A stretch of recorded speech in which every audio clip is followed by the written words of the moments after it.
بسم الله الرحمن الرحيم. أما بعد فأعوذ بالله من الشيطان الرجيم. بسم الله الرحمن الرحيم. إن الله وملائكته يصلون على النبي يا أيها الذين آمنوا صلوا عليه وسلموا تسليما.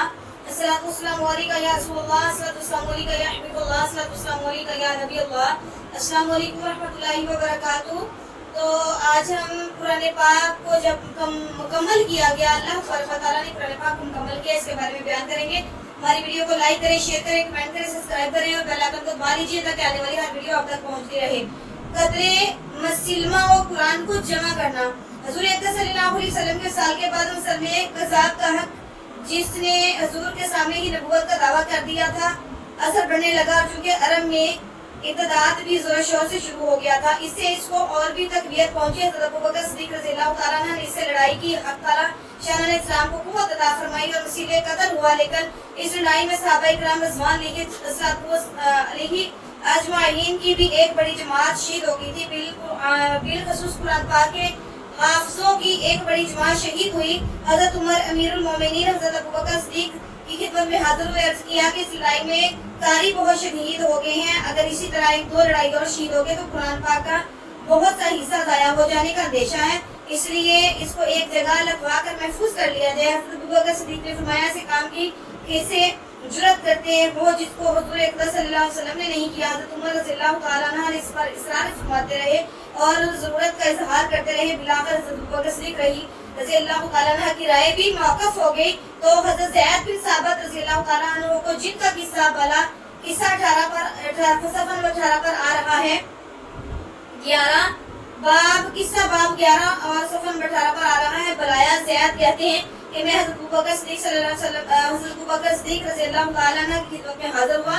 حضرت عمر رضی اللہ تعالیٰ عنہ کی تشریف رکھتے تھے. حضرت ابوبکر صدیق نے اول اپنی اور حضرت عمر رضی اللہ تعالیٰ عنہ کی ساری کیفیت گفتگو فرمائی. اس کے بعد ارشاد فرمایا کہ تم جوان ہو اور دانشمند، تم پر کسی قسم کی بدگمانی بھی نہیں ہے، اور ان سب باتوں کے علاوہ یہ خود حضور اکرم صلی اللہ علیہ وسلم کے زمانہ میں بھی تم وحی کے لکھنے پر مأمور رہ چکے ہو، اس لیے اس کام کو تم کرو. لوگوں کے پاس سے قرآن پاک جمع کرو اور اس کو ایک جگہ نقل کرو.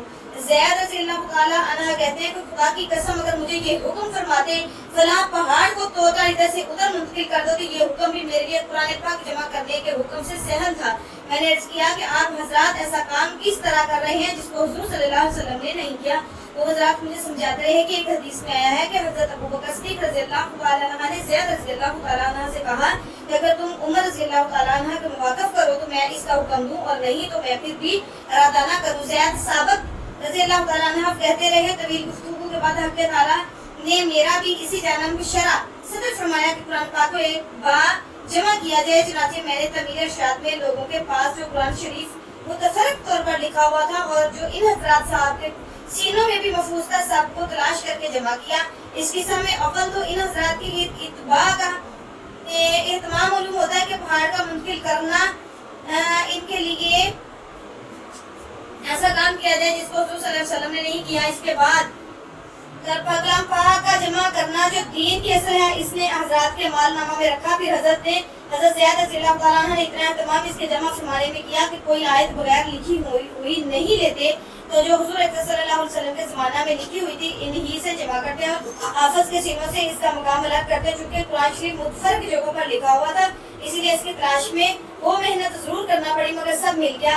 ابھی بن کعب رضی اللہ تعالیٰ عنہ جن کو خود حضور صلی اللہ علیہ وسلم نے قرآن پاک کا سب سے زیادہ ماہر بتایا، ان کے انات کرتے تھے. اس محنت کا کلام اللہ شریف کو ان حضرات نے سب سے پہلے جمع فرمایا. تو اس طرح سے قرآن پاک کو اکٹھا کیا گیا اور قرآن پاک کو ایک مکمل کتاب بنا دیا گیا. السلام علیکم ورحمۃ اللہ وبرکاتہ.